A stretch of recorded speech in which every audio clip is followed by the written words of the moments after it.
Quick 15-second promo for Purple Stride in April. Go! purplestride.org. /Team Trick. We're a team! We're a team! There's our leader, Kitty, our vision of hope. Hey, this is Terry Farrell of Star Trek Deep Space Nine, and I'm here to invite you to join me and the Inglorious Trexperts as we go on the ultimate road trek, visiting the most iconic Star Trek locations ever filmed. We'll share fun facts about scenes that were filmed there, their incredible Hollywood histories. We may even fight a Gorn or two along the way. We have many special guests from Star Trek movies and series. You can reserve your copy of this epic new documentary on Blu-ray or DVD, along with a gaggle of intergalactic rewards, such as Ernie, the Pet Vasquez Rock, limited edition collector pins, cool sci-fi swag, autographs, of course, and so much more by going to makethetrek.com and supporting us as we boldly go to the greatest Star Trek locations ever filmed. Go to makethetrek.com and let's see what's out there. Engage. The Inglorious live tour continues as the Trexperts make their way across this fine country of ours to all kinds of great convention goodness. You can see us next in Ticonderoga as we join Jonathan Frakes, Brent Spiner, and Clint Howard for some Tranya at the Star Trek tour. Darren? It's going to be amazing, particularly because it's going to be the first time that Mark Altman visits the Star Trek original series set tour. And I'm going to be there to watch every minute of it. And me too. Not a hologram, not an imaginary story, but real, live. You can touch me, but only if you pay extra. Don't touch me. Don't touch me. Don't look at me. And don't try and steal his coffee. I can't wait. And of course, Memorial Day weekend will be in Oklahoma City for the inaugural Oklahoma City show from GalaxyCon. In July, in July, Ashley and I will be at San Diego Comic-Con. Well, Darren, tell the folks where you'll be. I will be in Raleigh, North Carolina, and I'm going to debut a little something about Star Trek: The Motion Picture. I would go, but I can't pronounce it. Right. And then, of course, in September, in August, we're going to find our way to San Jose as we're reunited, and it feels so good for the inaugural San Jose GalaxyCon. And we're looking forward to seeing a lot of you up there. It's going to be a really fun one. That's exciting. Is that the right word? It is exciting. It's exactly. It'll be the only time it takes you guys less time to get to a convention than it does me. That's true. We could walk there in the time it takes you to get there. Yeah. And this fall, Ashley and I will be doing Nightmare Weekend back in Richmond. I know what restaurants we won't be going to. And we bring it on all home at Columbus, Ohio at GalaxyCon. So for more information, go to galaxycon.com, comiccon.org, and StarTrekTour.com. And you can see us at one or all of these amazing conventions. And we can't wait to see you there. Always great to see our listeners join the expedition. So until then, keep on trekking ingloriously, of course, all the way to GalaxyCon, Star Trek Tour, and Comic-Con.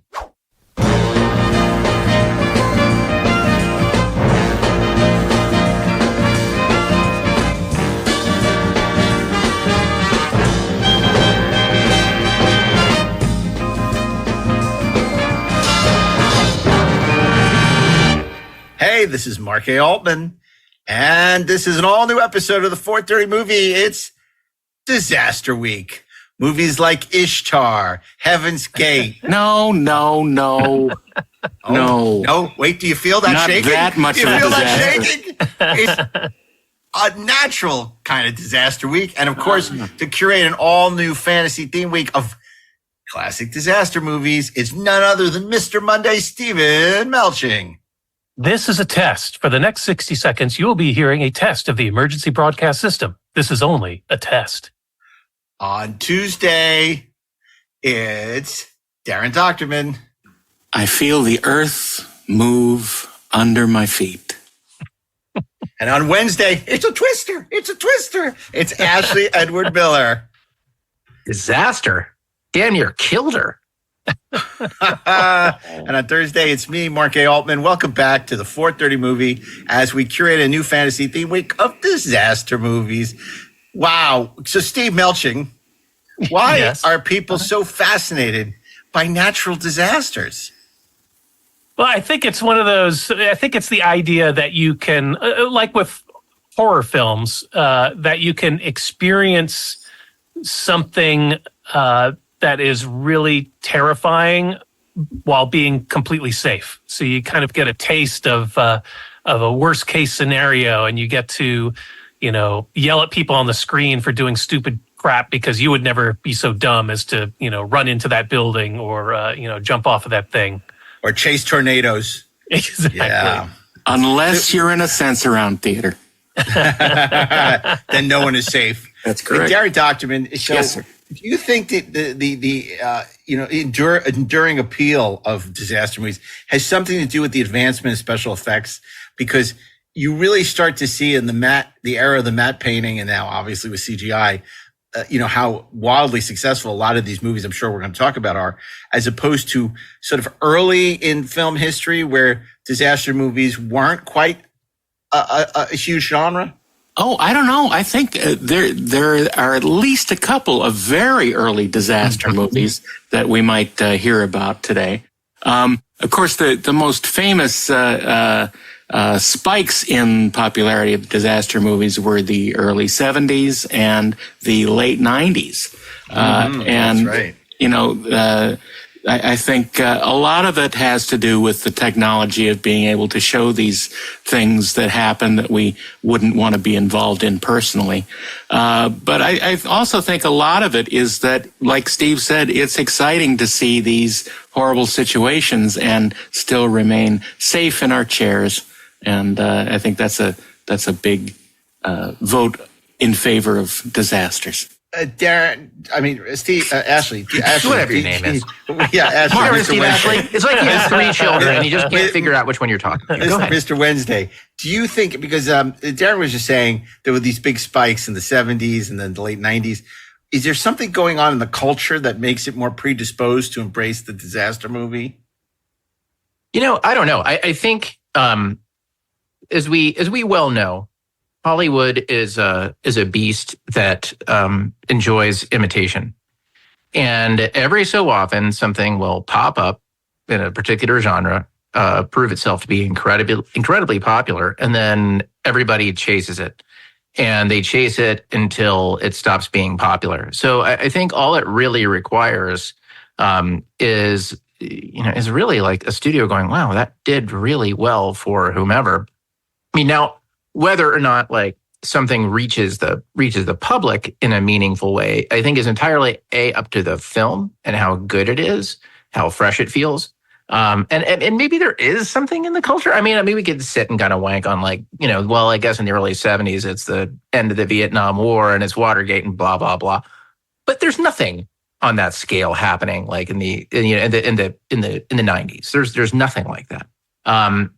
Speaking of wanking, nobody wants to miss our interview with Gary Lockwood on Inglorious Trexperts.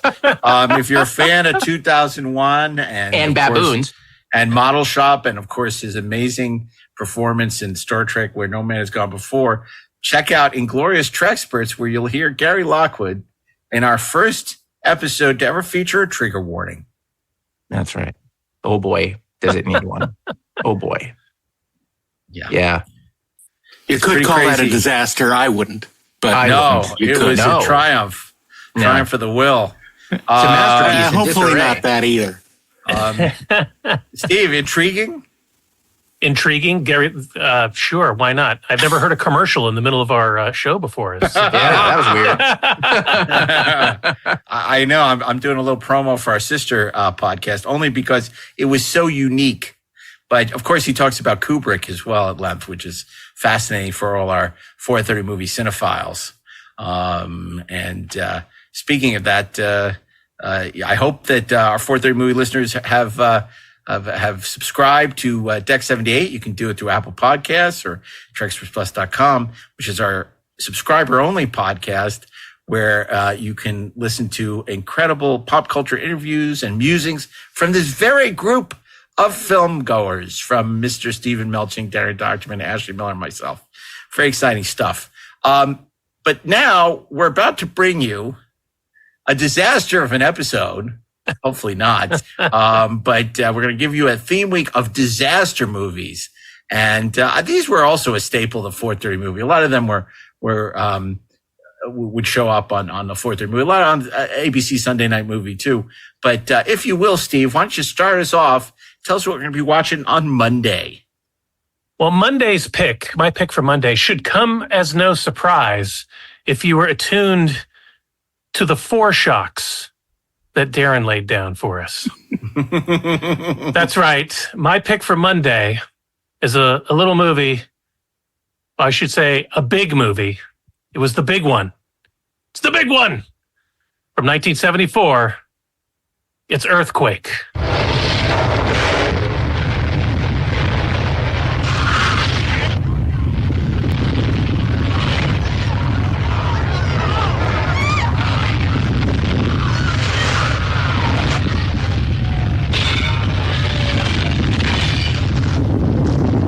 Universal has given Earthquake its maximum effort, starting with a story and screenplay written by George Fox and Mario Puzo, author of The Godfather.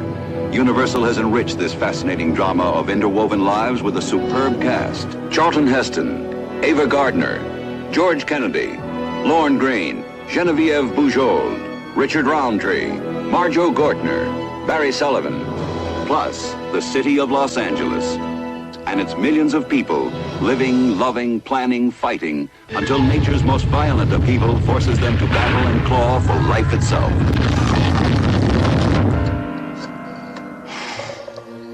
Jim, Stuart Graff.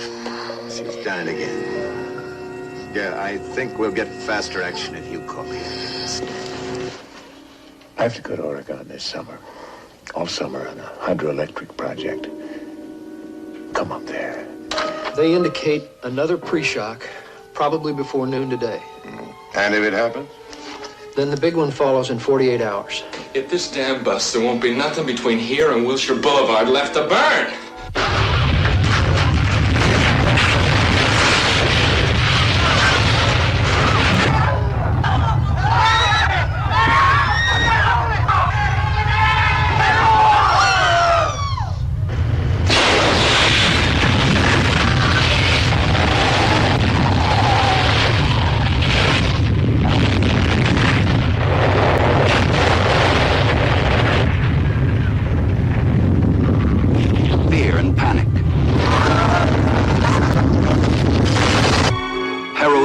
Cowardice,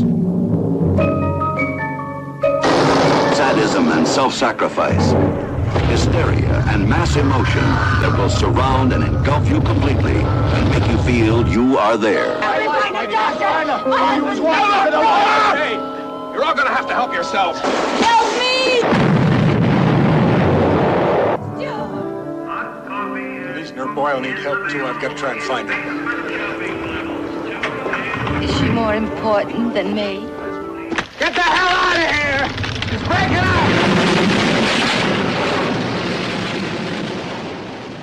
Earthquakes. Directed by Mark Robson, who also directed Peyton Place and Valley of the Dolls and Von Ryan's Express. Written initially by Mario Puzo. After he had written The Godfather, he wrote a draft of Earthquake that was initially considered to be too expensive to make. And was it Telly was Savalas in that one too? Who Loves You, Baby? So it was kind of backburnered until Universal decided they really wanted to make the film. They hired another writer, George Fox, to do subsequent drafts. The director of photography was Philip Lathrop, who did Point Blank and The Pink Panther and several of the airport films. Music, of course, by John Williams. Of course. Johnny Williams. Johnny Williams. The editor was the legendary Dorothy Spencer, whose filmography goes back, to some of the earliest big films in Hollywood, like Stagecoach and To Be or Not to Be and Heaven Can Wait. Stars, of course, like many of these disaster films, and I'm sure we'll get into this. A cast of stars. This film was an early one in a series of the formula of casting a number of big name stars, so that you kind of have an audience shorthand, and you immediately can attach to these famous faces and care about them, so that when the disaster strikes, you're along with them for the ride. So this movie, of course, stars Charlton Heston, Ava Gardner, George Kennedy as a cop, Lorne Greene playing Charlton Heston, playing Ava Gardner's father, Charlton Heston's father-in-law at an architecture firm, the luminous Genevieve Bujold, Richard Roundtree as an Evel Knievel type motorcycle stuntman, Victoria Principal, Marjo Gortner as this kind of crazed, rapey, violent grocery store clerk whose power trip goes to his head when he's called up by the National Guard to help with the aftermath of the earthquake, and Walter Matthau as a barfly, credited as a drunk under a pseudonym, dressed in this bizarre bright red pimp outfit. It's just strange. That's a bad outfit. He's just kind of unflappable through the whole movie. Everything that's happening around him, there's fights, there's earthquakes, and he's just definitely earthquakes. He's just drinking the whole way through. Did you feel something shaking? But yeah, Universal really wanted they had such success with another film that we may discuss, that they wanted to repeat the formula for success. And, this movie was made on a budget of less than $7 million, and it grossed almost $170 million. So it was a huge hit, but still not the biggest hit of 1974. In fact, another disaster movie that came out that year outgrossed it, that I'm sure we'll discuss. The movie was shot almost entirely on the Universal backlot or on sound stages, so that they could use their special some shaker stages, but also use a special camera mount that was devised to make a more realistic or believable looking earthquake effect, rather than just having the camera operator shake the camera back and forth.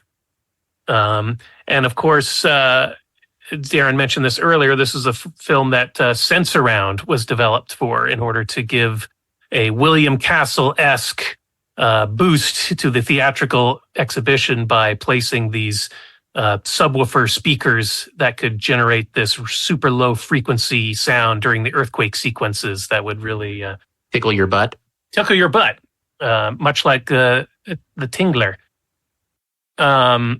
The movie, and interestingly enough, the film was put on television as a 2-night special event on, I want to say it was ABC.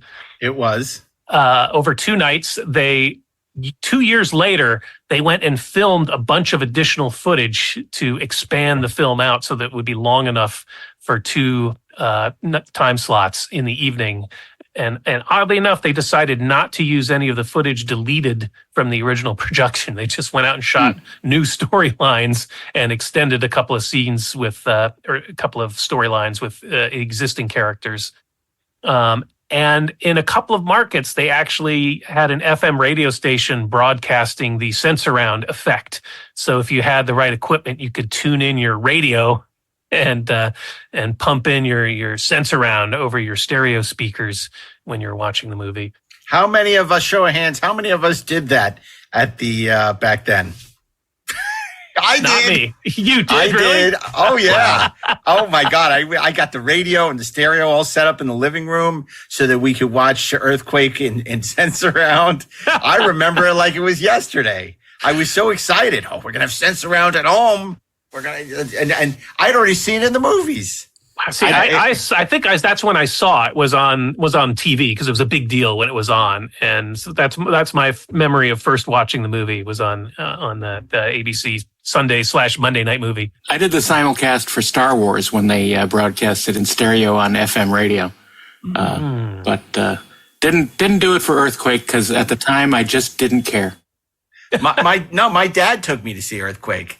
And I remember because, it has different feeling in New York than in LA, obviously. Yeah. Like it was like a sci-fi movie, but, it was, I remember at the time, it was like one of the first adult movies that I saw. Because, we'd seen stuff like Willy Wonka and the Chocolate Factory and Mary Poppins and The Rescuers. But, I hadn't seen a lot of adult movies at that time. But I remember going to see like The Sting and we saw Earthquake and Good Man with the Golden Gun. Those were like the big adult movies for me. And at the time, I kind of was really into Earthquake.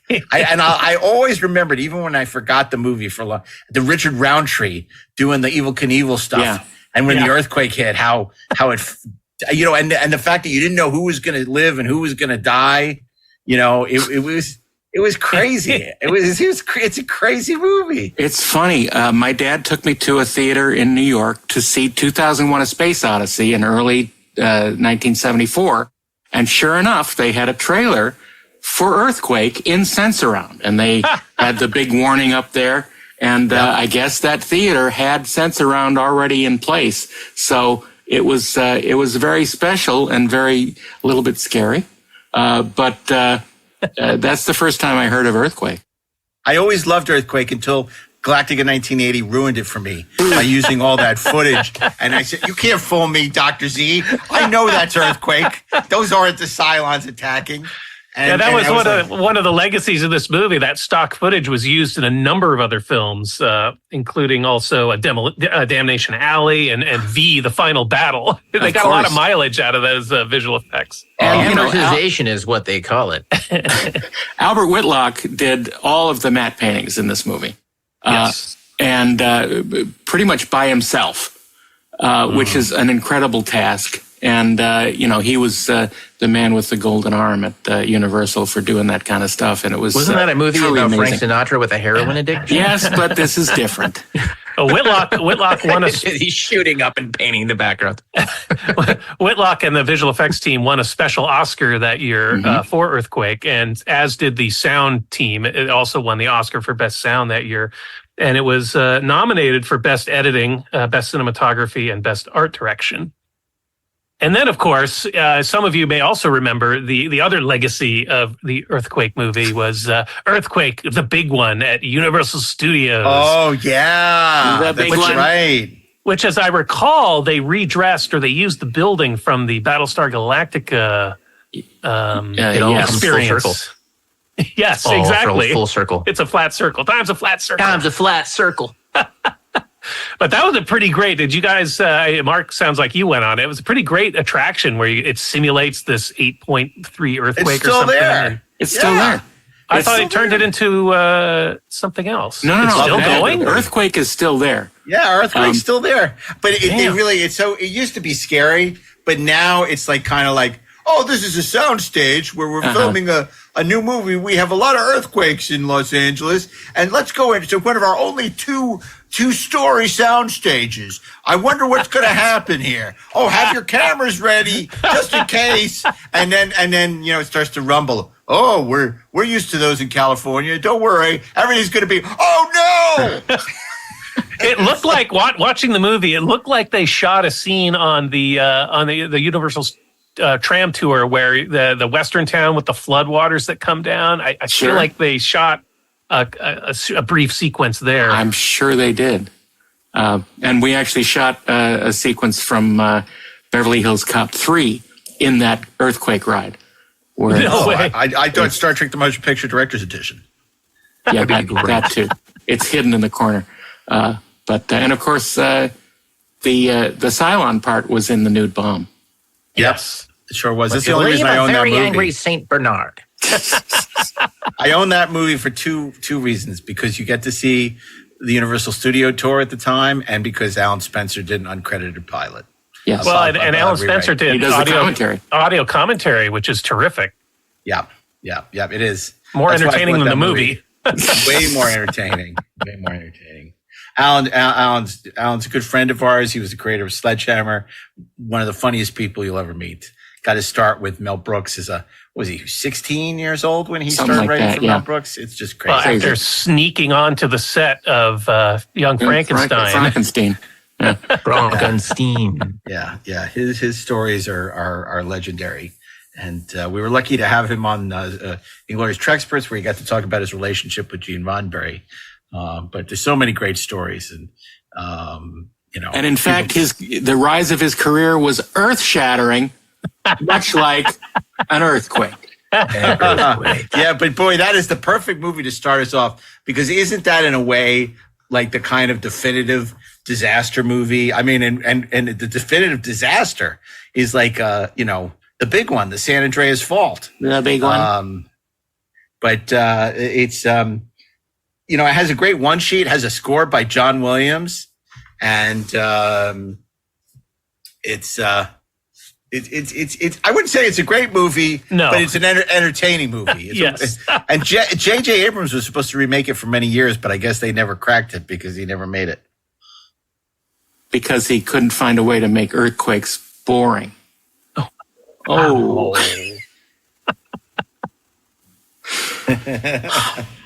But it is it holds up as well as as a formulaic movie like that from 50 years ago can. Yeah, it's okay. It's fine.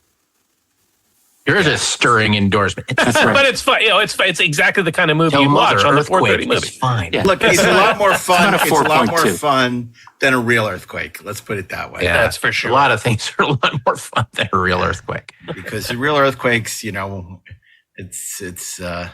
I mean, I remember it's like watching the movie. I thought it would be like fun to experience it, and some of the small. When I first moved out here, some of the small, earthquakes were fun. But then once Northridge happened, I never thought earthquakes were fun again after that. No. Well, good. Yeah. Because they're Now not. you know. The more you know. They're not. They're definitely not. And especially the fact they can happen anytime, anywhere, and you have no idea how devastating they're going to be. Well, they're And that probably was not what going to the happen movie in captures. Dallas, though. But, and of course, the whole Charlton Heston having the affair and, oh, jeez. Well, there's that whole great scene at the beginning where Ava Gardner fakes a suicide attempt to. to keep him. There's one way to keep him down on the farm. Oh my God! I think didn't January Jones do that to Don Draper one time? Oh, Don, I'll fake a suicide attempt. Oh, jeez.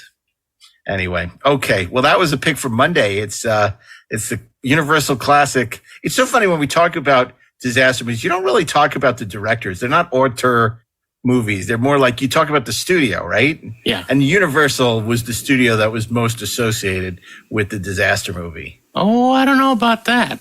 Okay, well, we'll see, because Darren's going to tell us on Tuesday what we're watching on Tuesday, and he begs to differ. I beg to differ. My pick is so big it took 2 studios to produce it. I know what this is. Can I write this down? Yeah, you know what it is. It's fine. It took Warner Brothers and the 20th Century Fox to create in 1974 The Towering Inferno. Steve McQueen and Paul Newman race against time as one tiny spark becomes a night of blazing suspense. The Towering Inferno. It's out of control. And it's coming your way.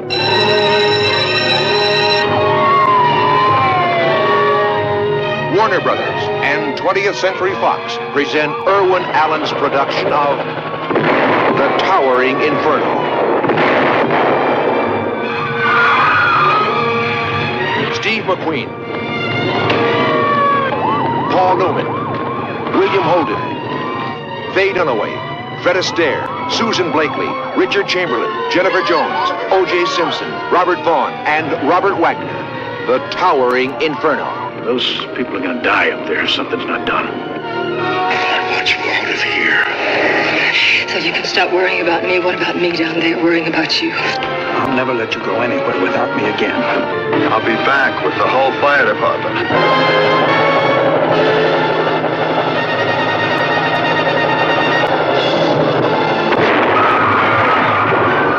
towering inferno. Set me down on the scenic elevator. Now, the producer of the Poseidon Adventure brings you more spectacle, more stars, more suspense than you've ever seen in one motion picture. Steve McQueen is the fire chief. Paul Newman is the architect. Step by step, floor by floor, this is a race against time to save hundreds of people trapped in a night of blazing suspense as the world's tallest building becomes the towering inferno.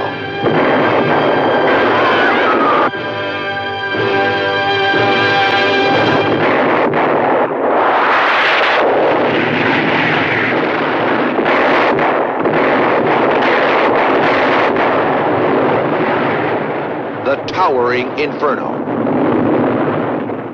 And for my money, this is sort of the best of that spike of disaster movies. They certainly had an all-star cast and really big names and incredible production values, visual effects, you name it. It's sort of like Die Hard in a taller building. It's but it's a building that didn't exist. It was an Albert Whitlock matte painting. Well, and a model. They had a model too. Right. What was her name? Her name was Building. Oh, okay. It is a joy to watch, and again, a John Williams score that is, for my money, the best of the best of them. It has really memorable themes and soaring vistas that he provides the music for. I absolutely love it. And I believe at one point a section of the soundtrack was used at Disneyland for the cue for Space Mountain. So that's just that was also John Williams. And all these John Williams scores pre-Star Wars are so interesting. Yeah, absolutely. They're completely different than they're completely different, but they're all big and they're all melodic and they're all amazingly done. And this is all before Jaws. So, or as we say, BJ. Sorry, no, we don't. Like I love watching. I love watching Steve McQueen in anything, and especially when he's competitive with another star, as he was with Yul Brynner and Megan Seven, and he's so competitive with Paul Newman. Oh my God, so great! Yeah, it's so great to watch. But there's so many people competing against each other for great death scenes or great heroic scenes. Of course, McQueen, Paul Newman, Bill Holden, Fred Astaire. Richard Chamberlain is absolutely slimy as the cost-cutting builder. And speaking of that, O.J. Simpson is also in it. Robert Wagner, Robert Vaughn, Jennifer Jones, and just a ton of stars, certainly during the early 70s when it came out. But and of course, the lovely Sheila Allen, the producer's wife, as a small character. But look, the stars of this are competing with fire. Height. Fire has some heat on it. It's difficult. And badly designed elevators. Very badly. It's really, well, I'm not going to say it's fun to watch people die horribly in fire, but it's not fun. If you know what I mean. It's great to see stupid people with too much money thinking that they are beyond the laws of thermodynamics. Like a studio. You know what? I got to tell you, this movie, this is going to sound, look, almost everything I say sounds insane, but this is going to sound particularly insane. I remember watching this movie on television, and it made an enormous impression on me. It made such an enormous impression on me that it may be the first instance of Ashley Miller fanfic sequel. Because I wrote, and I have it. I could probably find it, take photographs, and post it of a sequel that I wrote. And the funny thing is that when I was a kid, I didn't understand that Inferno referred to the fire. I thought the Inferno was just the name of the building. Or the town. We live in Inferno. We live in Inferno. It's like Fresno, but without the S. And it doesn't smell as bad, even when it's on fire. No, I don't know, man. When I was a kid, there was something about it that just hit me. And it was so big and crazy. And I loved it. It was like this thing in the 70s, and it was whether it's disaster movies or other shit. It was like ensemble movies were the jam, like for the big studio movies. And I loved that. I loved everything about that. I mean, I'll find a story. And if I do, I think I know where it is. Well, you should register it first with the WGA. Oh, 100. It's already done. It's already done. I'm pitching it next week. Good. But I'll post it. I'll post it online. That's exciting. Yeah, this is the movie that outgrossed Earthquake. There was I think, inter-studio competition to see which movie could get out first and which movie could be bigger. And Towering Inferno was made at, I think, about twice the budget of Earthquake, and clearly has a better cast in terms of star wattage, and is a better film, but is a lot of fun. It's really well made. It won a couple of the Oscars that Earthquake was nominated for that year. And it had its own legacy. It spawned its storyline kind of inspired one of my favorite Battlestar Galactica episodes, Fire in Space, and then one of my favorite SCTV episodes when they did a whole parody with Johnny Nucleo's Top of the Reactor restaurant. Oh my God! The disaster with everyone trapped up in the revolving restaurant that for some reason has a nuclear reactor on top of it that's melting down. It's a disaster. Was that Jeffrey Tambor's revolving restaurant from Larry Sanders? Yeah, the Look Around Cafe. Look Around Cafe. Hank's Look Around Cafe. For you and your food go on a journey. Oh my God, that makes me want to watch Larry Sanders again. Just for that. That's hysterical. I remember watching the Towering Inferno on television as well, and just being, as a kid, fascinated and horrified by the unfolding disaster, and as the fire is spreading and people are trying to escape and everything. It's very exciting. And it won for Best Cinematography and Best Film Editing and Best Original Song for the song We May Never Love Like This Again. That's because they were burned to a crisp. That's right. Oh my God. Oh my God. It's sung by Sonny and Shar. Our love is medium rare.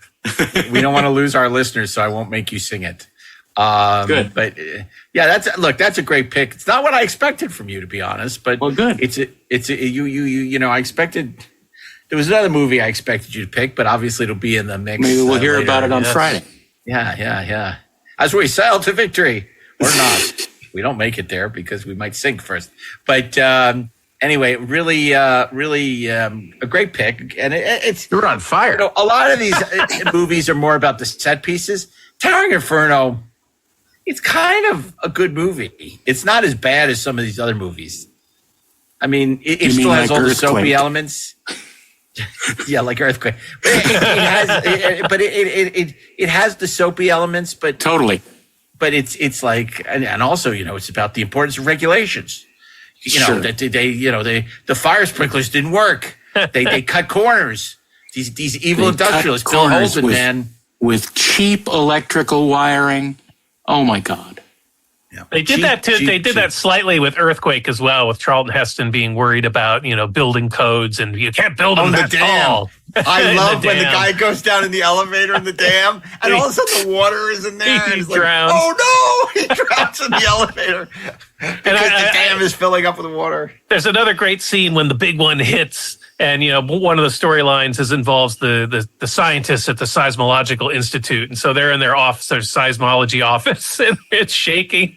And you've never seen so many unsecured bookcases in the one place where you'd expect them to be anchored down. Has nobody heard of like museum glue or like for Steve, our you're younger encroaching on Tuesday. I'm sorry. I'm so excited. Yeah, man. We already talked about your movie. For our younger listeners, these movies are a very snapshot in time.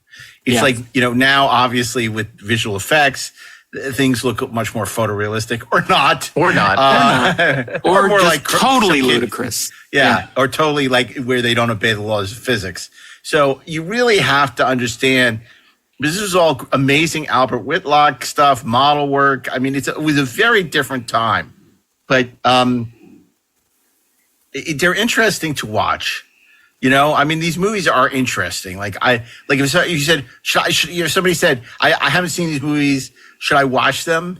Yes. It's kind of like, yeah, you kind of should. But you should also do a little research on who is starring in it.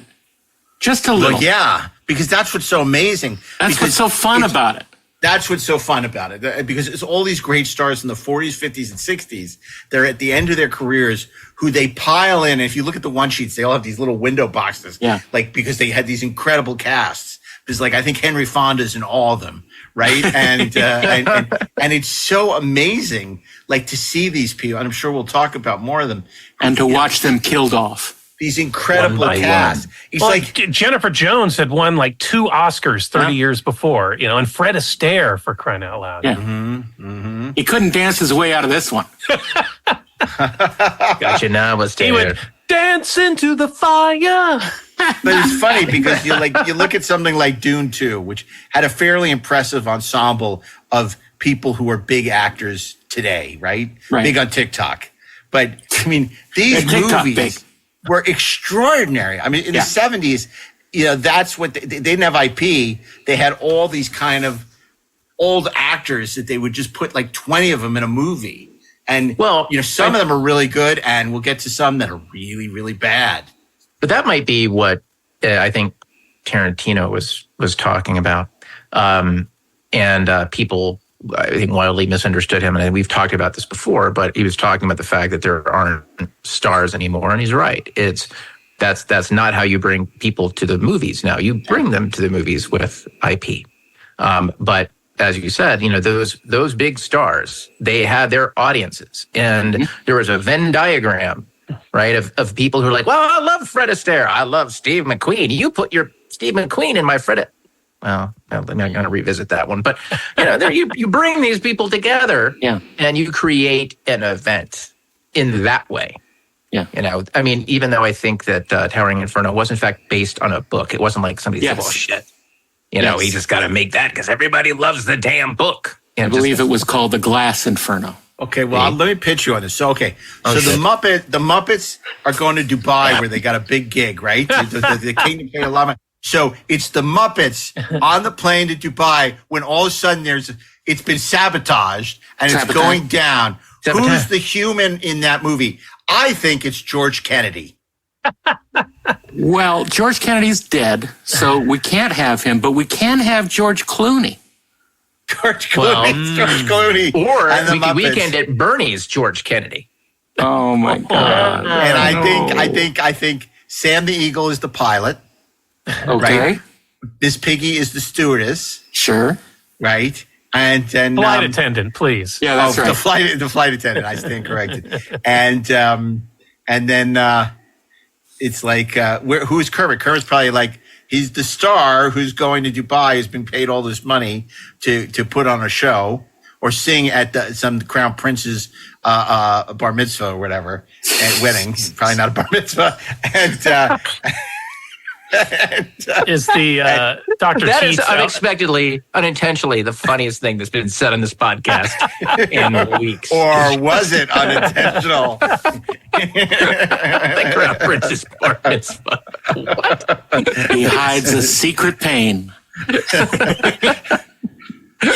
I would go see that movie, but that's sure, I would too, especially if that's my problem. Okay.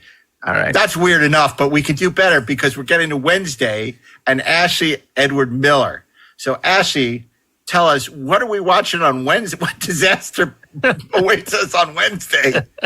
Well, look, you guys know that this entire season, I've really been struggling with performance issues. It's never happened to me before, and I think maybe it's you, not me. That's what my ego needs, but maybe it is me.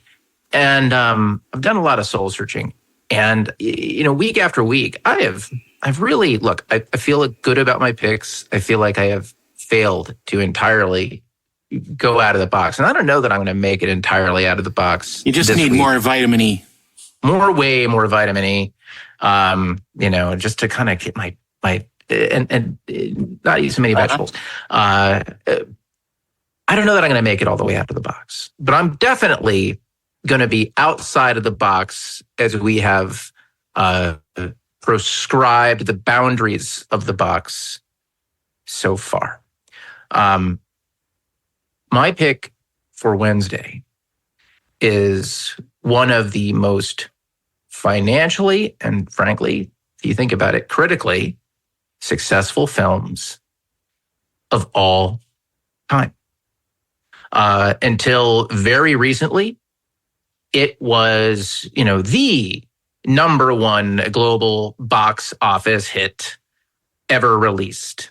In some ways, it came out of nowhere. People did not expect this movie to be a hit. When it was first released, I believe it never hit number one.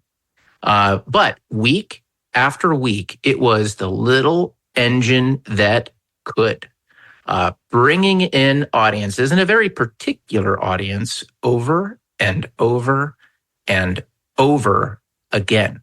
I think stunning the industry and making it possible for James Cameron to write his own ticket.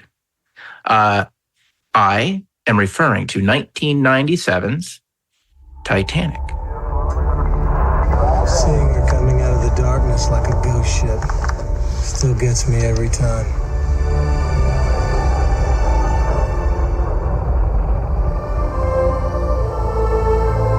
Take a look at this drawing that we found just today. A piece of paper that's been underwater for 85 years. I'll be damned.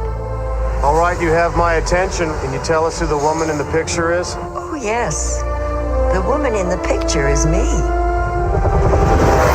Louis XVI wore a stone called the Blue Diamond of the Crown, and today it would be worth more than the Hope Diamond. If your grandmother's who she says she is, she was wearing the diamond the night the ship sank. You really think she was there? Oh, yeah. I'm a believer. Are you ready to go back to Titanic?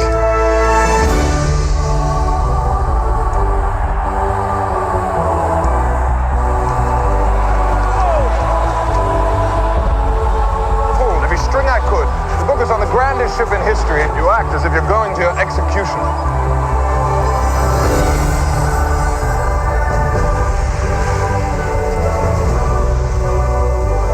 Oh, forget it, boyo. You'll never get next to the likes of her.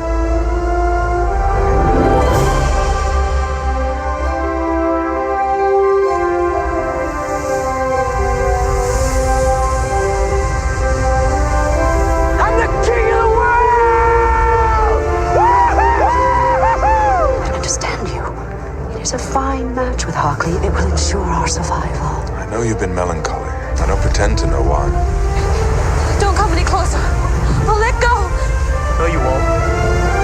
Why can't I be like you, Jack?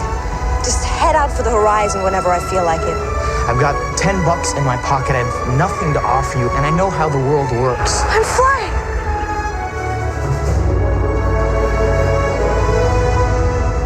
What made you think you could put your hands on my fiancée? They've got you trapped, Rose, and if you don't break free, you're gonna die. It's a ship. There's only so many places she can be. Find her.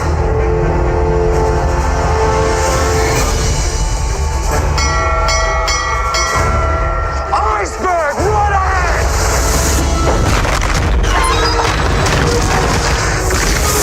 I have been robbed. Is this it? Don't you believe it, Rose? Rose!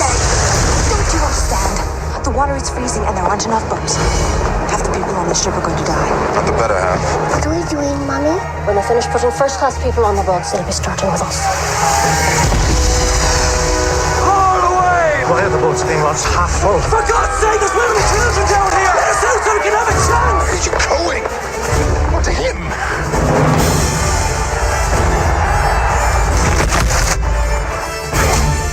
You jump, I jump, right?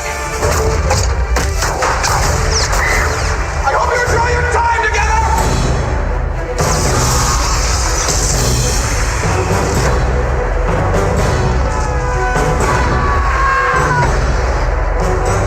You have to stay on the ship as long as possible.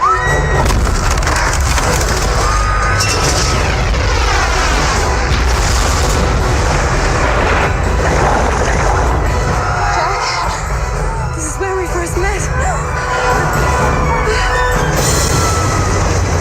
God almighty. Oh, God! Shit! Oh, God! Oh, God!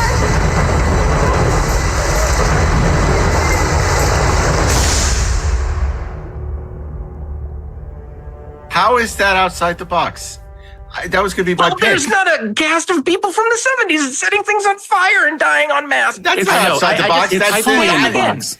You're fully in the box. That's totally in the box. I'm going to go. I mean, if you'd said Night to Remember, maybe Night to Titanic. Wait, that's my movie. But you know, you said The Swarm, even though I picked it last season. But you know, the Titanic is right there in the box. It's the biggest movie of all time. I thought you were going to try and twist us, like you say. Well, I pick Infinity War because half of humanity's gone. That's a disaster. That's such a great idea. Why didn't I think of it? You know, and it's like I didn't think you'd stay on that track. I thought, oh, he's fooling us. He's teeing up Titanic, but then he's going to go a completely different way.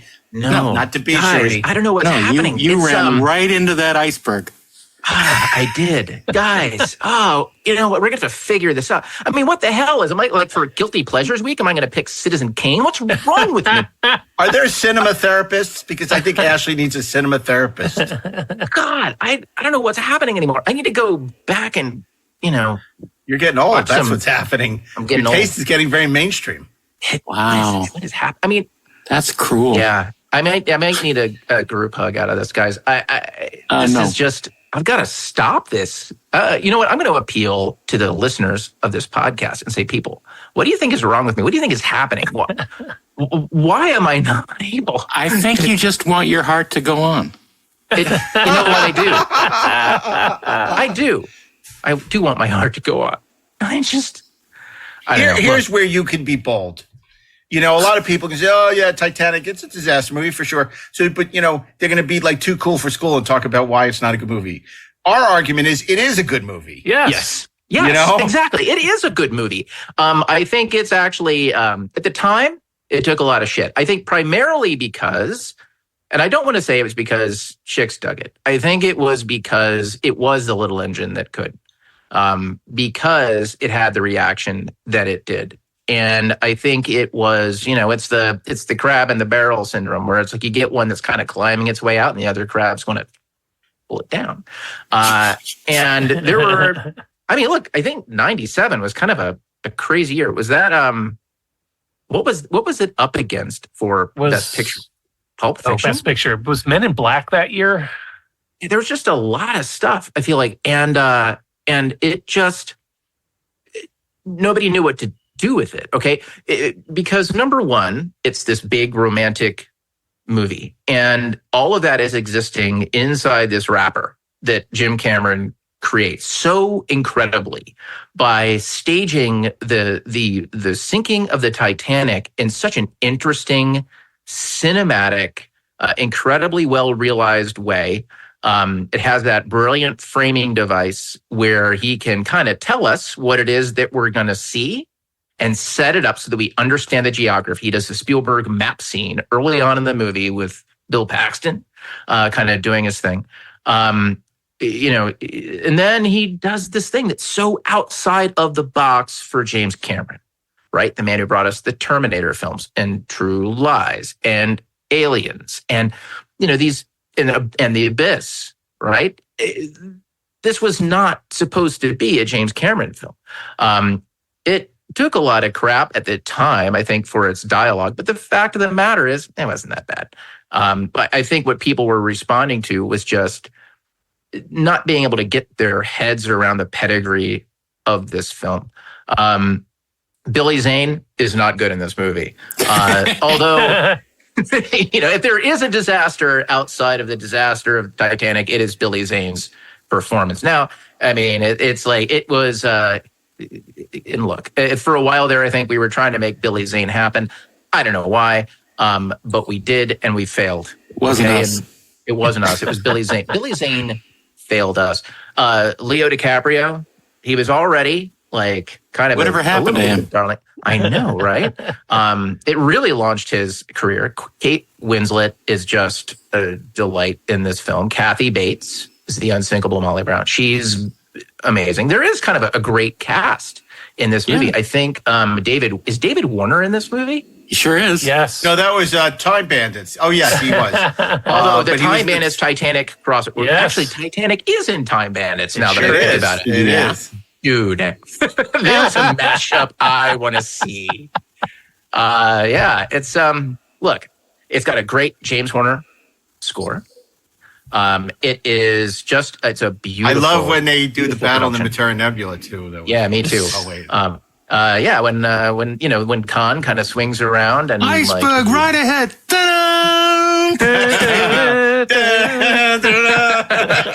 You have to learn why things work on a cruise ship. Because I love that scene where Kirk adjusts the clock. It's terrific. It's been 2 hours. Are you ready? It spawned a hit single. I mean, this movie was a cultural earthquake, a cultural towering inferno. Yes, indeed. One of our friends, I believe, referred to it as Star Wars for women. It was just that film that just captured the imagination. And I remember we all remember the pre-release of this film that, it was expected to be a disaster. It was this boondoggle, would it sink 20th Century Fox? Cameron's down in Mexico building this gigantic water tank. They build this huge, sinkable, resinkable, slightly scaled down replica of the freaking Titanic.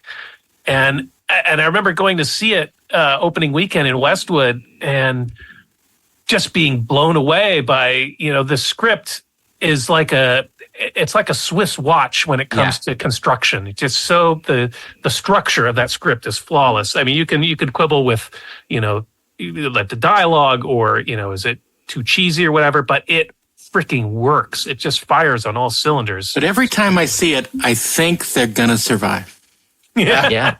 But isn't that like a virtue of the film? Right. It's one of those things where your brain, I think there are some movies where your brain just keeps telling you it's going to be different this time, even though you kind of know that it's not, and that hooks you in. And, if there's any debate, I think that has sort of sustained and kind of gone down, through the years, I think that people still yell at each other about was there room for Jack on that door at the end? That's so ridiculous. Of course there wasn't. He doesn't want her to die. He's saving her life. I mean, it's like, I don't know why people are so hung up on that. It's so stupid. I agree. No, it's a beautiful moment, honestly. Yeah. It's a beautiful moment. And my God, the trailer for that film, crazy. Just the things that Cameron just said, you know what, I'm just going to show you the part where they're going to go over, because there is so much other stuff in this film that's going to cowgirl your mind that you're not going to believe it. Look, you got to respect any filmmaker who makes a movie about the Titanic, who actually goes and films the Titanic under the water.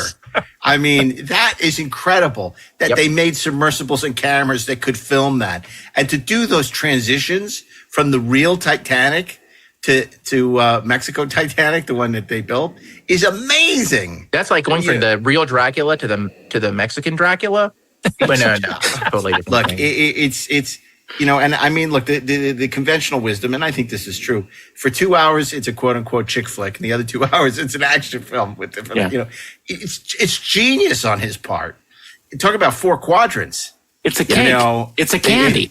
It's both. It's like, and it's just, it doesn't feel its length. It's it's beautifully shot. The production design is exquisite. The casting is great. It's just a terrific film. And you mentioned it was the highest grossing film of the year by like triple the gross of the next film in line, which I believe was Jurassic Park: The Lost World. But it was up in the Academy Awards. Some of the other films that year were As Good as It Gets, The Full Monty, Good Will Hunting, L.A. Confidential, Boogie Nights, Wag the Dog. Wow. The Apostle, Jackie Brown. I mean, there was some serious competition. Great year. Yeah, I know. I was rooting for LA Confidential.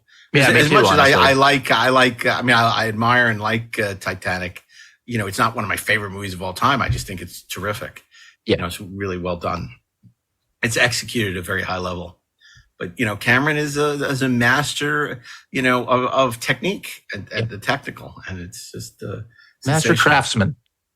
Master craftsman. I mean, look, I'd rather watch, Titanic than some of his other films, just because it sucks you in and never lets you go. It's really great. Which is why my pick is Raise the Titanic. Yeah. It is not. It's so interesting because this did not go the way I thought it was going to go at all. I was sure Darren was going with Poseidon Adventure. 100%. Yep. And, because he worked on Poseidon, and I know you're a fan of that movie, and it's Gene Hackman, and I just was sure you were going to go with Poseidon Adventure. So you're wrong. That was kind of off. Clearly I was wrong. And then, I thought, okay, well, maybe if he's going to try and be clever, instead of going with the expected Poseidon Adventure, he's going to give us a little twist, and go with Robert Wise's The Hindenburg, because it's like, it's Robert Wise, his mentor, and the man who created just the behind Star Trek: The Motion Picture. Give him a little love for The Hindenburg since no one else did.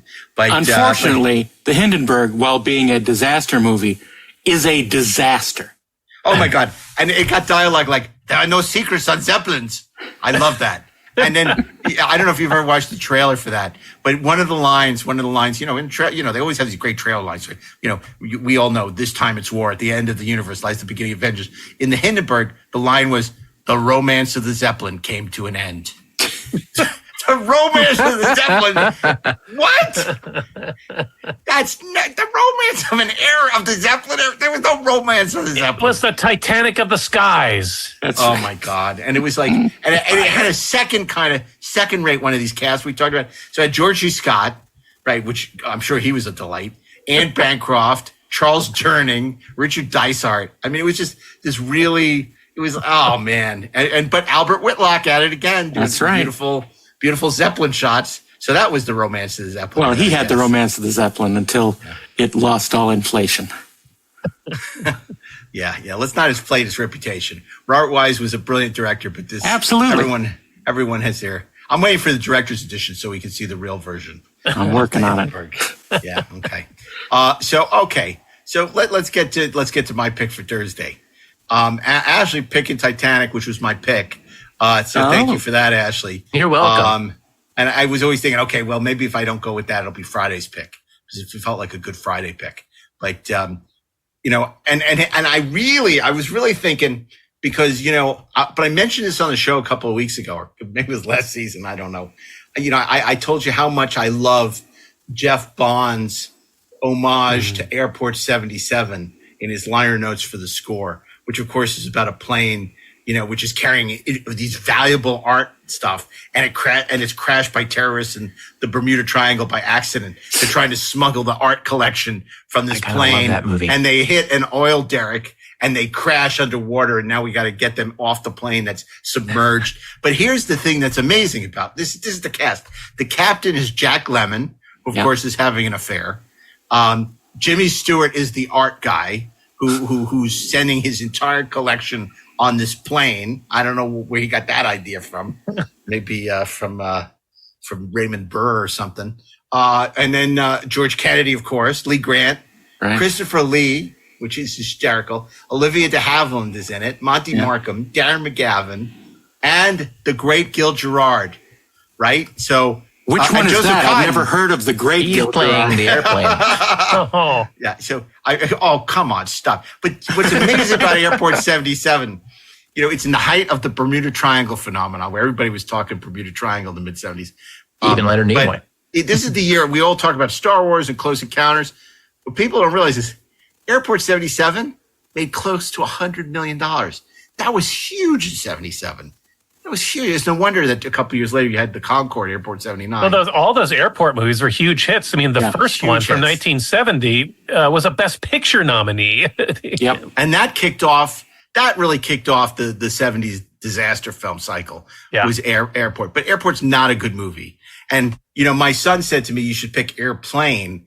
And I said, nah, even though it's a disaster movie, it's really it's a brilliant comedy because he loves Airplane, as we all do. Sure. And I wasn't going to go with Airplane because it didn't really justify. Because it's not a disaster movie. I really wanted to go. I have to tell you really quickly that making $100 million in 1977 is the equivalent of making, ready for this? Yes. $527 million and some change in 2024. So we need to get together and do something about a plane that crashes that with art on it. Hell yeah, we do. And Muppets. and Muppets. And Muppets. Okay, we'll get Jeff Yorks on the phone. So we'll figure this one out. Get me the Weirded Beardos. There you. Oh, that's right. We'll get Kirk on it. And we can still have Gil Gerard in it. we can have there are a bunch of people. Well, they're not a bunch of people. The plane crashes into Gil Gerard. Yeah. And it sinks. And, I picked the Swarm before. I'm not going to pick the Swarm again. That was already one too many times. so I can't. Oh, the bees. And then you start to get into all these really bad disaster films by the end of the decade, like The Big Bus and The Cassandra Crossing, which had great one sheets, but were terrible movies. And I'm gonna save something for Friday. So I'm gonna tell you what my pick is. And I thought that was your pick. No, it was not my pick. I was saying I can't pick that because I talked about it already on the show. Are you ready for my pick? We're ready. I guess not. Go ahead. You never guess. From the director of Where No Man Has Gone Before, written by Columbo's own Richard Levinson and William Layton. It's Roller Coaster. You have to wait a long time to ride the rocket. But when you climb into your seat and they lock you in, get ready for the thrill of your life. Now, Universal plunges you into a mystery at the speed of sound. Roller Coaster.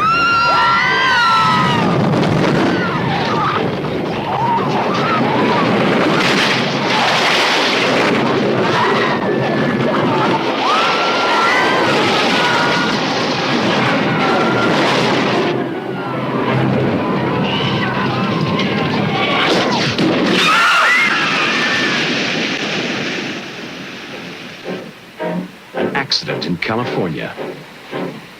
And the mystery begins. That's 2 accidents in 1 week. Who's putting the lid on this? The police? A meeting in Chicago, and the conspiracy begins. 2 accidents in 2 parks 2,000 miles apart without leaving a trace. That means a working knowledge of structural engineering, demolition, and probably electronics. A recording from a stranger, and the danger begins. You will only hear this once. Do exactly what I say. 25,000 people a day come into our park. They've got to be protected. Call in the federal authorities. The drop is tomorrow. Why pick a place like this? Because it's noisy, it's crowded, and it's hell to cover. But we have one advantage. What's that? Calder. Thanks a lot. A drop in Virginia, and the chase begins. Harry. Yeah. Your time has run out. You know what happens when you don't follow directions. Tell them to stop it. They started. Let's go. Now, the game is over, and the ride begins. They're over the lift. It's too late to stop them now.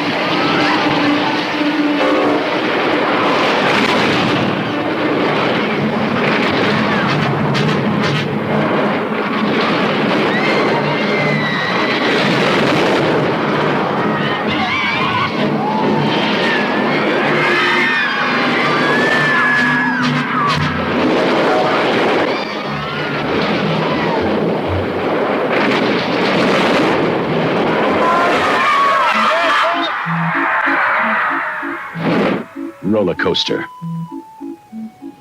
Wow. Oh my God. Starring Thursday, Timothy not Bottoms, Wednesday. Richard Widmark, Henry Fonda, Susan Strasberg. Now, let me tell you, this It's movie the is not... second sense around movie. It is, and it's not nearly as dopey as it sounds. Terrorist is blowing up roller coasters, and he asks for ransom. He gets the ransom, but the FBI, they're pretty smart. They mark the bills, but he realizes that they've marked the bills, and he's pissed. So now he is going to show them by blowing up another roller coaster. And you don't want to mess with Timothy Bottoms, because he's already had his last picture show, and now he's going to have his last roller coaster. And he's done with his paper chase. That's right. But you also get to see George Segal in action. Saving the amusement parks from their roller coasters blowing up. And my feeling, if you can see a disaster film, you want it to be entertaining, a little stupid, and this is the era, like this would have been great in 3D, because you had all those roller coaster shots, where the camera is right in the front and you're like feeling what it's like to be on the roller coaster. Uh-huh. It's kind of like that Roger Rabbit cartoon, and and it's James Goldstone. So how could you not love roller coaster? I saw it in the theater, I'm embarrassed to say. Wow. And I remember even then thinking, this is going to be the worst movie ever. And I'm thinking, it's a little suspenseful. It's not horrible. Not horrible. and talk about damning it with faint praise. But I think that may be why I'm scared to go on roller coasters. I've never You gone on must a roller be coaster. this tall to star in this movie. I mean, other than those roller coasters I got on when I was 6, like the little family roller coasters, I've never gone on a roller coaster. Like, I lived in near Coney Island. I never would go on the big roller coaster. I would never go on any roller coaster. Wow. Either that or Annie Hall scared me from roller coasters. But I think it was this roller coaster movie. But that's my pick for Thursday. Didn't see that coming, did you? And it's just really sort of enhancing my feelings of being unable to perform. So thank you. Oh, thank you I'm for sorry. that, Mark. It's that okay. Thursday has become Wednesday. Yeah. Yeah. Okay. They filmed it at a number of different amusement parks, including one that I've been to, and I'm sure Ashley has as well. King's Dominion. Hell yeah! I remember that in Virginia. Yep. Was that the old Busch Gardens? No, it was a Busch different Gardens park. is still in Williamsburg. So it is. Okay. Yeah, some great roller coasters there. But I believe that the King Cobra, Steve, when they sort of went up and then came back around, and that was fucking scary. So I just dropped the F-bomb on this show. I don't know. We need to drop. We need to have a trigger warning. No, we didn't. You're no Gary Lockwood. I don't think I've ever seen all of this movie. I know I've seen bits of it on the afternoon movie, probably on the 4:30 movie equivalent. Yeah. I don't think I've ever seen the whole thing. Well, Shout Factory put out a nice version of it, which I have still in the shrink wrapping, and maybe one day I'll watch it. Okay. But when you watch it, you have to watch it with your arms up like this. This is what happened. I saw it back when it came out. Never saw it again. Then it was on TV one day, and somehow I got suckered into watching it. And all I could think was, this isn't that bad. That's a resounding it's a movie endorsement. Called Roller Coaster. It's disaster movie week. What are you looking for? Oscar winners other than Titanic? Come on. Roller coaster. Roller coasters. Because, one of the things we didn't talk about, we will talk about for Friday, is obviously all these sci-fi tinged disaster movies. Stuff like Deep Impact, Armageddon, and I was thinking When Worlds Collide, which is also, I think, a disaster movie. Absolutely. What could be more of a disaster than a planet coming right towards us and having to evacuate the Earth? You know what could? 2012. Oh, man. Whoa. Yeah. But you know what I love in that whole Dante's Peak competition? I love that awful movie Volcano. Oh, God. Yeah. I mean, I don't love it, but really I just, but that to me is like how a disaster movie should feel. It's campy, but you have somebody like Tommy Lee Jones playing it completely straight, and it's a volcano underneath Los Angeles. Yeah, it's like it captured that goofy spirit of the of the 70s perfectly with molten lava going down Wilshire Boulevard towards the mall. Yeah. That's hilarious. And I think that's why I never liked those Sci-Fi Channel movies on Saturday night, because they they try and be campy. And not only do they try and be campy, they don't have like these big A-list actors. Right. And I like the movies where you have like Tommy Lee Jones in Volcano. You know, you need like a real A-list actor to pull this off. It's the same thing with the 70s movies. Right. Sharknado would have been so much better with Tommy Lee Jones. Like, to me, that's not funny. I don't care when it's like Tara Reid and, you know, the guy from 90210. But if it's like Henry Fonda, you know, and Lee Grant, like then Sharknado's interesting to me. It's Jimmy Stewart. Oh wow, gee, we got a bunch of sharks in that tornado. Like already, I'm riveted. Like I want to see that movie. There's a volcano under the La Brea tar pits. I don't care. Well, golly! Oh my God! How did Jim Nabors turn up in that? I have no idea. Yeah, I have no idea. So look, we're talking about Friday. Yeah, there's a lot of possible candidates. Let me get one out of the way. Go ahead, Darren. The movie I was talking about, the much older movie that is absolutely a disaster movie, is from 1939. It's called The Rains Came. You ever seen this? No. It's amazing. It has amazing visual effects. Never seen it. It was produced by, it was 20th Century Fox. And of the 100 shooting days, almost half were spent filming the man-made rain and floods for which 33 million gallons of water were used. It stars Myrna Loy and Tyrone Power. Ooh. And we're still in a drought today because of all that water. That's right. It takes place in India, and it's there's a love story going on, but the backdrop is a deluge of horrible rains and flooding, and it's really visually amazing. Directed by Clarence Brown. No, there is not a plethora. Boy, that proves my point. Like, I would go see Sharknado if it had Ty Power and Myrna Loy in it. Yeah. Like, that to me, sold. Well, luckily, you don't have to. You can watch The Rains Came. The Rains Came. Wow, I've never heard of that movie. That's so awesome. want to see it. It's a I love stumper. Myrna Loy. And I like Ty Power, but I love Myrna Loy. Well, there you go. Because, of course, I love the Thin Man movies. Of course you do. I would totally go see the Rains. And Ty Power is not so thin as the Thin Man, but he's, not so thin as we were led to believe. That's right. But he's so great in absolutely in most things that he's in. Even like, I mean, I love Nightmare Alley. Sure. So okay. Now here's a movie that had everyone in it. Let's see how many of the cast you can guess that was in this movie. Are you ready? Oh boy. No checking your IMDb. You gotta okay, are you ready? Here we go. Yep. The movie is another 1979 classic.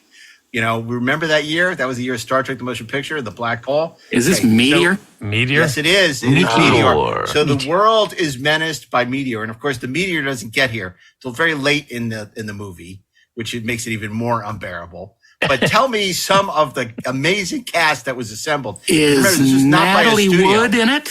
Bing, that's one. Is Sean Connery in it? Boom, 2 for 2. That's all I know. Oh, come on. That's all you need. Well, who else? Come on. That's the one where Natalie Wood thinks that Sean Connery is Santa Claus and he's riding in on a meteor. That's the one. What? Are you ready? Are you ready to hear the rest? Please. Yeah. Is Jim Nabors in it? I love that Natalie Wood plays Tatiana Donskaya. She's Russian in the movie. Which is close to her real name, actually. Is that right? Yes, I sir. don't know that. Okay. Mona loves it. Okay, the president, as you would expect in a movie like this, Henry Fonda. Oh, my God. Now, playing General Adlin, back from the moon, Martin Landau. Wow. Carl Malden is in it. Brian Carl Keith Malden. as Dr. Dubov. Oh, my goodness. Barbara Eaton is in it. Trevor Howard. Wow. Sir Michael Huggins. You got John Spencer, who we all loved in The West Wing. Sybil Danning as Girl Skier. Wow. Richard Dysart.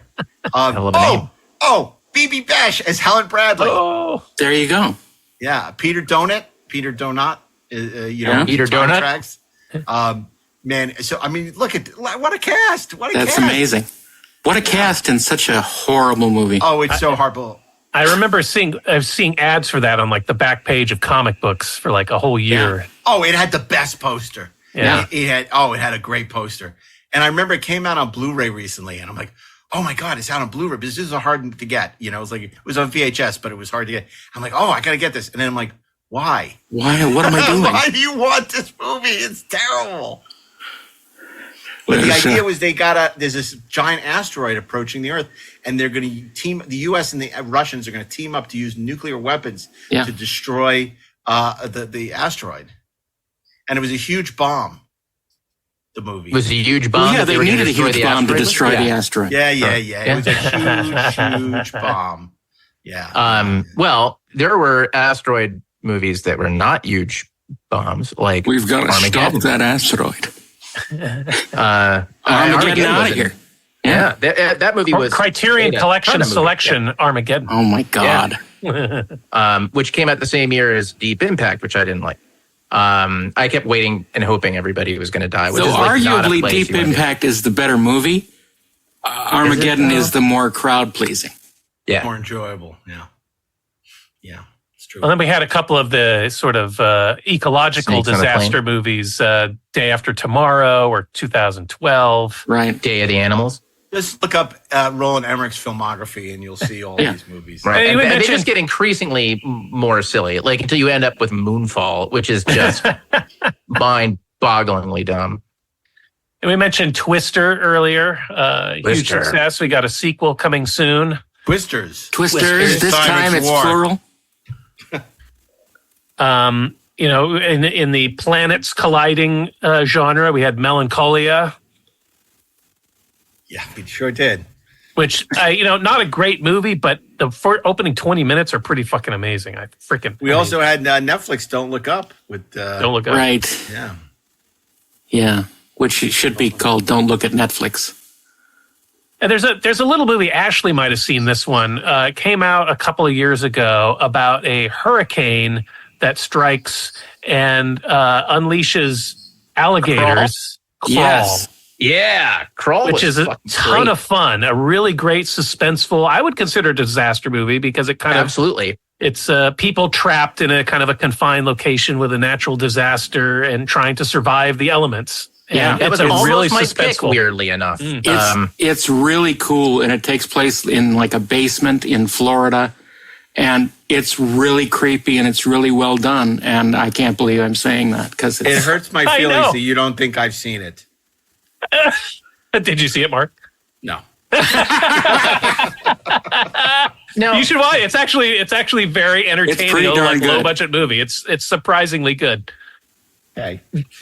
There was another movie that was like, except that, I mean, I don't know that I can recommend it, but is a disaster film with kind of a twist that makes it interesting at the very least. 1998's Hard Rain.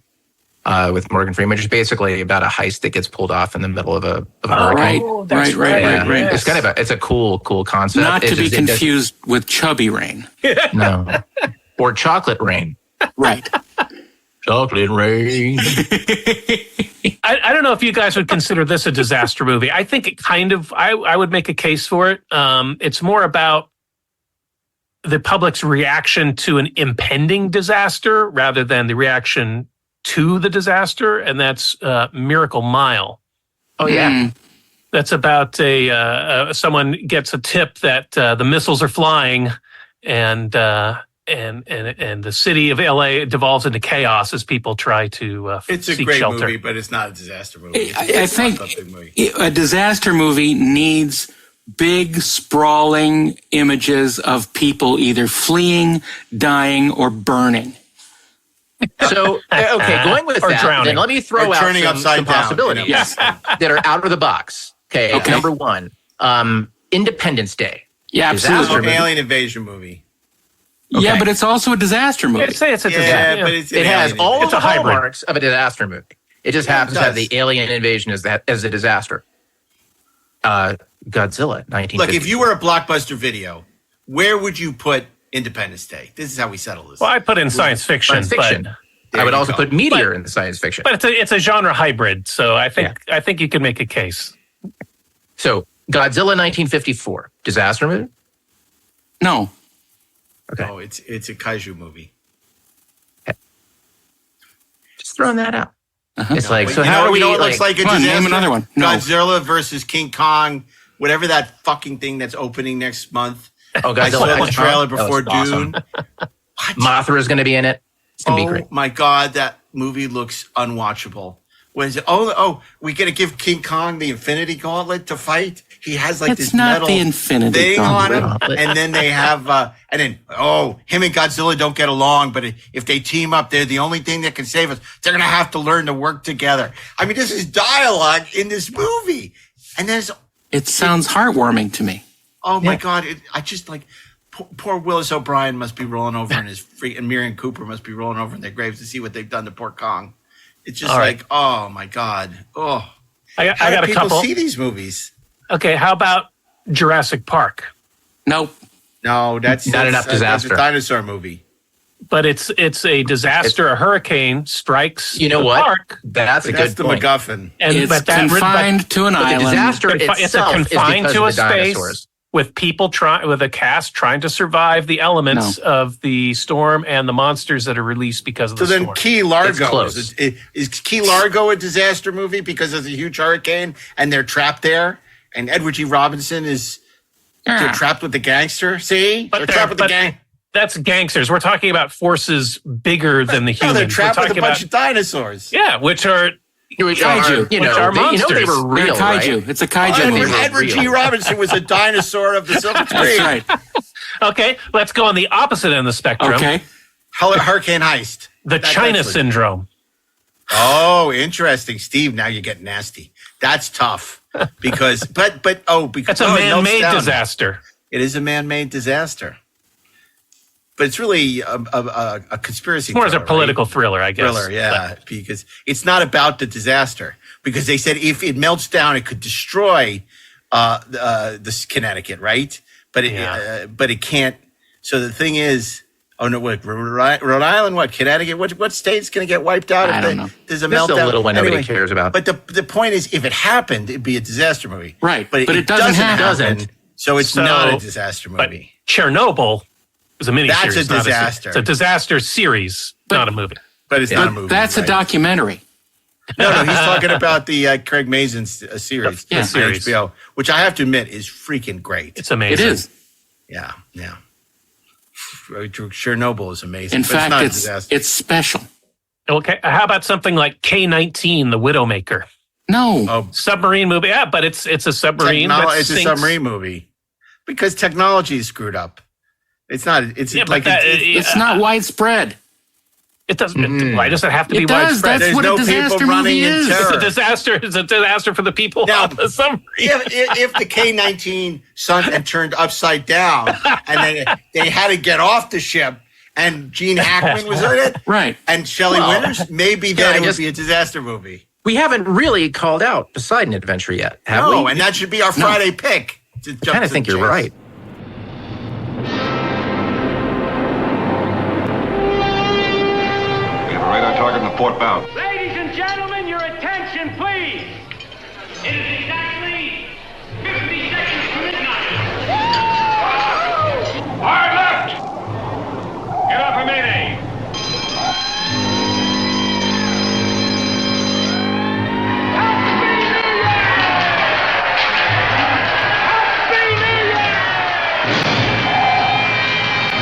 Oh my God.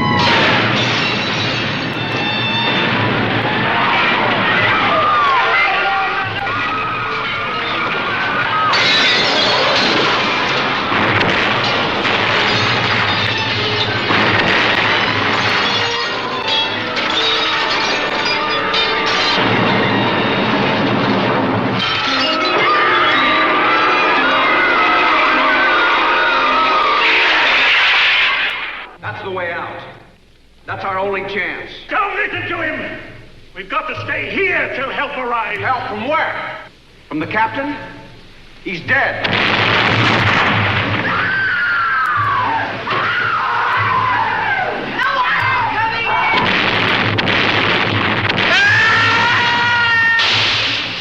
The boat tilted and he fell. The shaft blew up and he's dead. And that's it. Or do you want to make something more out of it? Nani, keep your eyes on the ladder. Don't look at anything except the ladder. I want you to give this to our little grandson, huh? Why, I'm going somewhere you're not going? Hold it! Do you know what a flash fire is? Well, mister, I'm not gonna let you kill us. I'm going through that door, Mr. Rogo. You can either stand aside and close that door to keep the air from coming in, or you can try to stop me.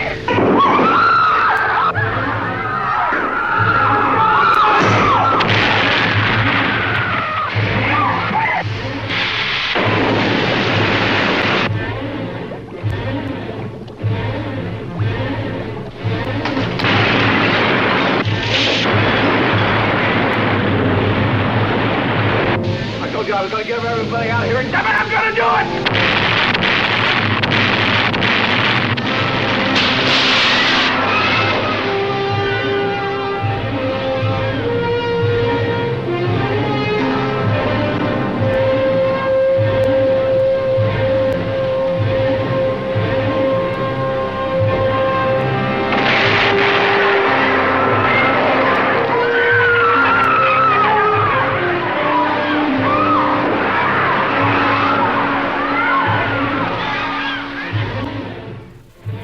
I love the Poseidon Adventure. There's more people on it than the K-19, but it's kind of the same thing.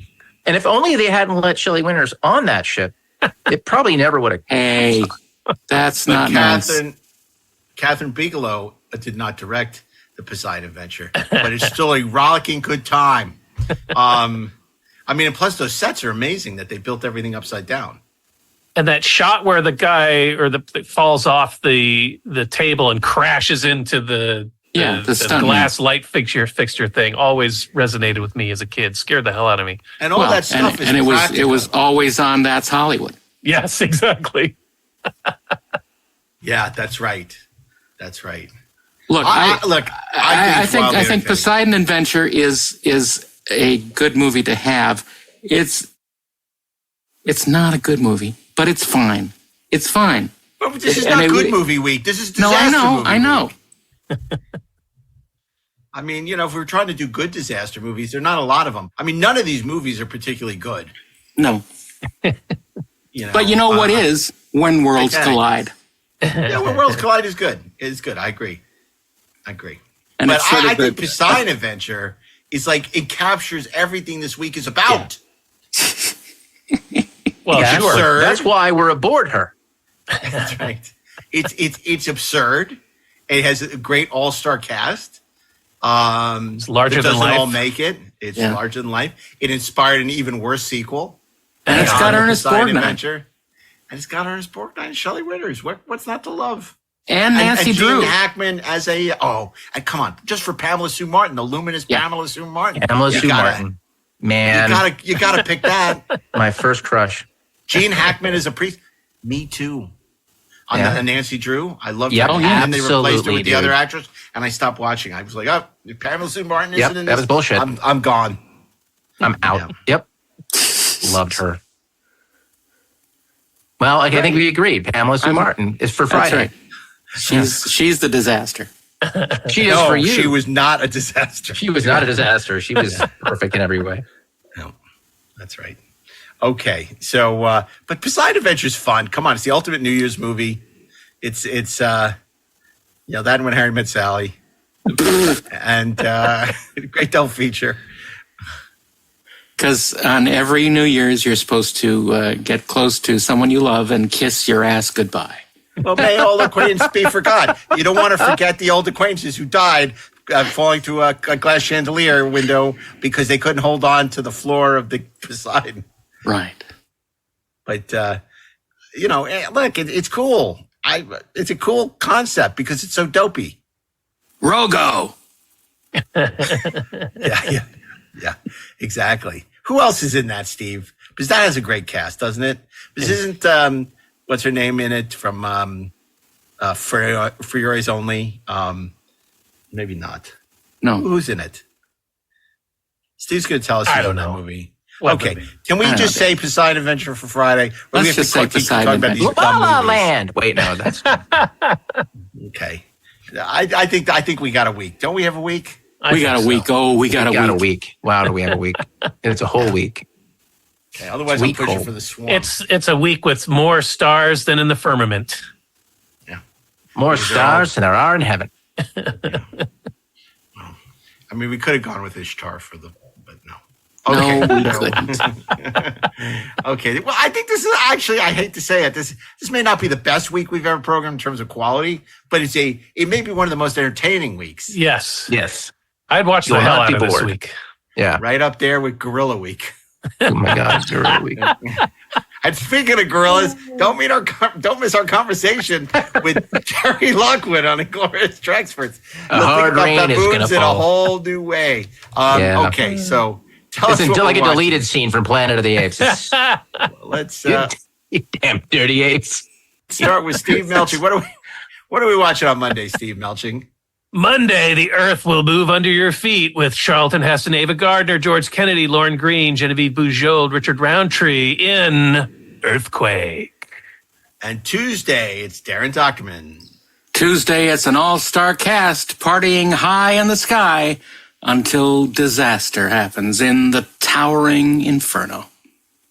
And on Wednesday, Ashley Edward Miller. On Wednesday, Kate Winslet's heart will go on, but Leonardo DiCaprio's will stop. In 1997's Titanic. Spoiler alert, man. Wow, that was... On Thursday, we're riding the roller coaster, baby. Incense around. It's Roller Coaster, starring Timothy Bottoms, George Siegel, and Richard Widmark. Who doesn't want to see a movie with that cast? Wow. Kiss of Death, man. From Kiss of Death to Against All Odds to Roller Coaster. Although Against All Odds was after Roller Coaster. Anyway. So, and then Friday, it's the one that started it all. No, it's not. It's the Poseidon Adventure. Oh my gosh, guys. What a week. What a week. What a week. It's a whole lot of 70s. A whole lot of disasters there. And if you have your picks for the 4:30 movie, you want to go on our new Discord channel and join the conversation where you too can talk about the films that we picked for this week and why you agree, or perhaps even why you don't agree. That's at Discord at Inglourious Treksperts. And look in our social posts for the direct link to it. It's easier to find it that way. That's right. Check our social posts on all your favorite social networks at the 4:30 Movie Podcast and Inglourious Treksperts. For more details on how you can go to our all-new Discord channel, which not only includes conversations about all this and more, but also our special secret screenings coming up this year, so you don't want to miss that. And of course, please, if you like this show, which you may not anymore, rate us 5 stars wherever you listen to podcasts. And I think that about wraps it up for this week. And remember, we may never come this way again. I feel some shaking. And neither will that baboon. I'm shaken and stirred from this week of disaster movies. But don't worry, we'll be back with an all-new theme week next week. So until then, on behalf of Stephen Melching, Darren Dochterman, Ashley Miller, myself, Mark A. Altman, Eyewitness News starts now.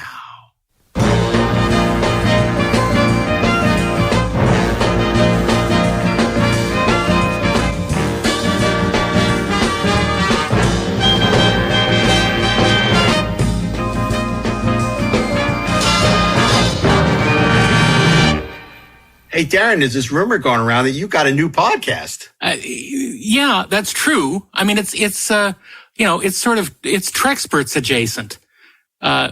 It's a fun thing. It's called The Weirded Beardos. Yeah. And before you react, it's Kirk Thatcher, our favorite punk on the bus, and myself just talking about stuff, I hate him. You don't hate him. No, I'm kidding. I'm doing the song from Star Trek 4. I hate you, right? Right. I hate you. I berate you. Oh, yeah. But I don't berate him, and I don't hate him. And if he's involved with you, then I love you. Well, thanks.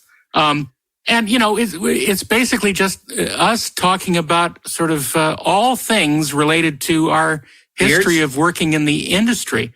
Together we have like 78 years of experience working in the entertainment biz. I'm gonna have to listen to that. I thought it was about maintaining your beards or something. It has nothing to do with beards, actually, which is kind of funny. But it's fun. We basically hang out for an hour every other week. So come and join us. Look for the Weirded Beardos on Spotify if you just want to hear the audio. And we're actually on YouTube as well, the Weirded Beardos. Great. Can't wait to check it out. Thanks. First start of the right and straight on till morning.